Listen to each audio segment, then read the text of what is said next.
India. দীর্ঘ 21 বছর পর আবারও কোনো ভারতীয় জিতলেন বিশ্ব সুন্দরী অর্থাৎ মিস ইউনিভার্স খেতাব। তবে যে প্রশ্নের উত্তর দিয়ে তিনি ৭০তম মিস ইউনিভার্স হয়েছেন, চলুন সেটা জেনে নেই। ফাইনালে লড়াই করা ৩ প্রতিযোগীর কাছে প্রশ্ন করা হয়েছিল সম্প্রতিকালে নারীরা যে ধরনের কঠিন পরিস্থিতির সম্মুখীন হন সেগুলি কাটিয়ে উঠতে তাদের কি পরামর্শ দেবেন। হারনাজ জবাব দেন, ইদানিং নারীরা নিজেদের প্রতি আত্মবিশ্বাস হারিয়ে ফেলছে। নতুন মিস ইউনিভার্সের চোখে আপাতত এটাই তাদের সবচেয়ে বড় সমস্যা। তিনি বলেন, বর্তমান সময়ে যুবক যুবতীরা নিজেদের উপর বিশ্বাস রাখতে গিয়ে অসুবিধার সম্মুখীন হচ্ছেন। আপনি সবার চেয়ে আলাদা, এই বিশ্বাসে আপনাকে সুন্দর করে তোলে। অন্যের সঙ্গে নিজের তুলনা করা বন্ধ করতে হবে। পৃথিবীতে নানা গুরুত্বপূর্ণ ঘটনা ঘটছে, সেগুলো নিয়ে আলোচনা করতে হবে।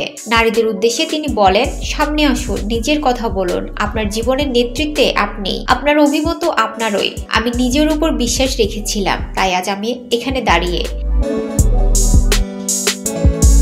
হারনাজের সঙ্গে মিস প্যারাগুয়ে এবং মিস সাউথ আফ্রিকাকেও একই প্রশ্ন করা হয়েছিল। নিজের বুদ্ধিমত্তায় বাকি দুজনকে টেক্কা দিয়েছেন ভারতের সুন্দরী।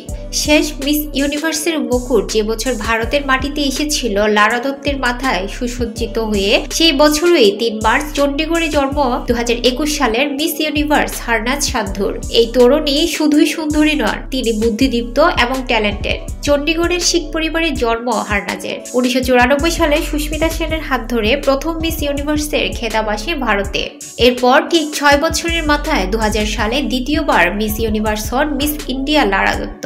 তারপর দীর্ঘ ২১ বছরের অপেক্ষা তৃতীয়বারের জন্য এই খেতাব এলো ভারতের দখলে। ২০১৯ সালে ফেমিনা মিস ইন্ডিয়ার সেমিফাইনালিস্ট ছিলেন তিনি। ২০২১ সালে মিস ডিভার মুকুট উঠে তার মাথায়। চণ্ডীগড়ের Shivali public school and post graduate government college for girls থেকে পড়াশোনা করেন হারনাজ সান্ধুর।